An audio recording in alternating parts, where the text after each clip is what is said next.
So I'm at Bannister RV Park in Clayton, North Carolina. We're about literally a 1-minute drive to the Wake County line. We're in Johnston County, but very close to Wake County.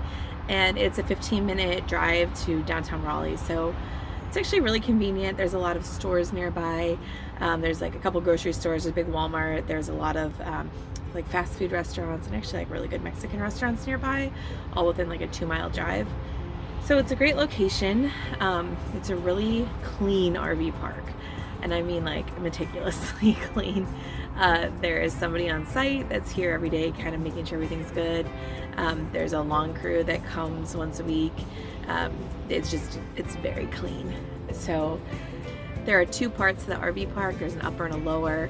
We're on the lower part, and we actually have a space where there's nobody to the side of us. So we have this great green lawn and a couple trees here. Really great for our dog, so he can just kind of go out at night. Plus we don't have a second neighbor. But this has been a great RV park. We were at a different one, and then we moved here while we're getting our house remodeled, and it's just been night and day. We're so much happier to be here. A few things about the RV park. There's not really any amenities. Most people here are long-term. I think everyone here is long-term. Our neighbors have been here 2 years. So it's very communal. Everybody kind of knows each other. Everybody's been wonderful to us when we came here.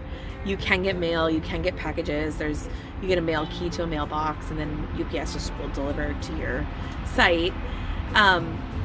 The train does go behind the RV park here. However, I don't notice it. So I don't know if it's just not allowed or I've just blocked it out. And you might hear a truck right now. There is a packaging plant next door. And so during the day they have large deliveries or whatever. I don't know what they're doing there actually. But large trucks come in and out. Again, it's one of those things I noticed the first day, but then I didn't notice anything after that. So yeah, it's a great park. I would highly recommend it if you're looking to stay somewhere long term near Raleigh, especially if you have a bigger rig. It's very big rig friendly. We were probably the smallest rig here with our 20-foot R-Pod. Most people have big fifth wheels, but yeah, I would check out Bannister RV Park. So this is site 42A, large site, gravel where the cars are parked, but then we have this nice large pad there. We do have garbage service here, so you just fill up your garbage can, take it out to your curb, and once a week they come pick it up, so that's kind of great.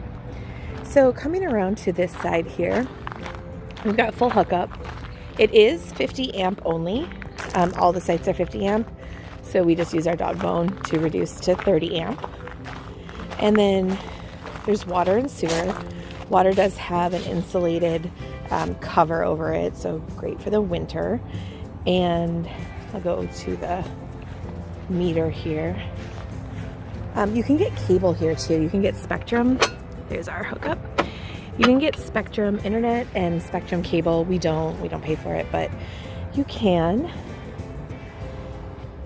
Coming back around, here's our sewer, water hookup. The back of our site, we have a lot more room that we didn't back up on. We could have. And then we call this our dog's yard because he is very excited to have all this space. And then here's the front of our site again. Nice big concrete slab. Coming up here, lots of room. And then we're going back to the front of the site again.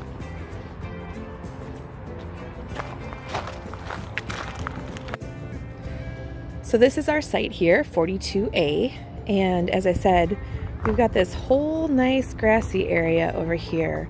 No neighbors there. And then on this side, we do have a neighbor, and we actually share the electric box with them.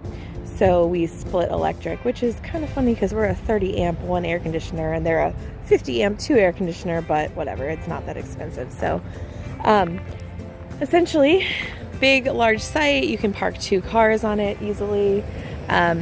We also have this tree above us. I'm going to zoom up there. So a little bit of shade. It's very shady in the mornings.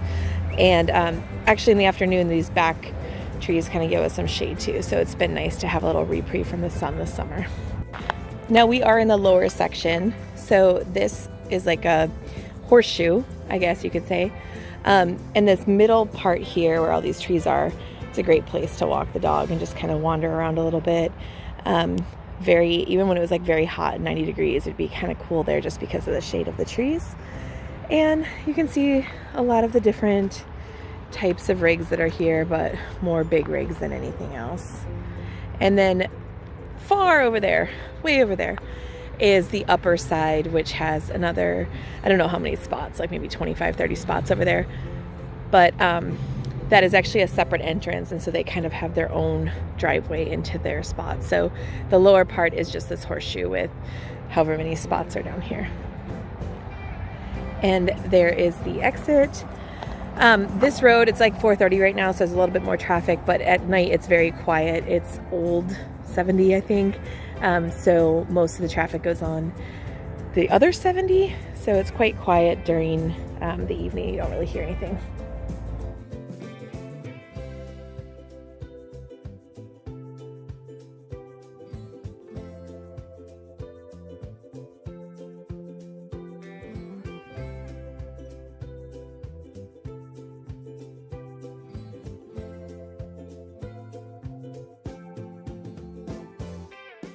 A few things about the park also, just some rules. Dogs are allowed. You have to keep them on a leash, but they're allowed. Most people, well, I don't know about most, but a lot of people have dogs here. So it's, everyone's just kind of like walking their dog around. That's pretty much how we met most people, is because you meet their dog. There's no fire, like open fire pits allowed. People do have grills and things like that. And I actually don't know about like the gas pits. You might be able to have those, you'd have to find out, but no like charcoal or wood fires. I think that's like the only like main rule. So another thing that's interesting about this park is it's kind of a mix of large rigs for the most part, campers, RVs, and then there are some manufactured homes, but it looks like we've been here for just a month and we've seen 2 homes move off. So I think they're trying to phase out the mobile homes and make it a full RV park. And actually there was one today that they started getting ready. It's going to be going out of here in a couple days. So I think as this park evolves a little bit, it's going to be just like more of those like big fifth wheel type of rigs, or I mean, like I said, we have a 20-foot R-Pod. So I think we're going to see more campers, and it'll be kind of like transitioning out of the mobile homes.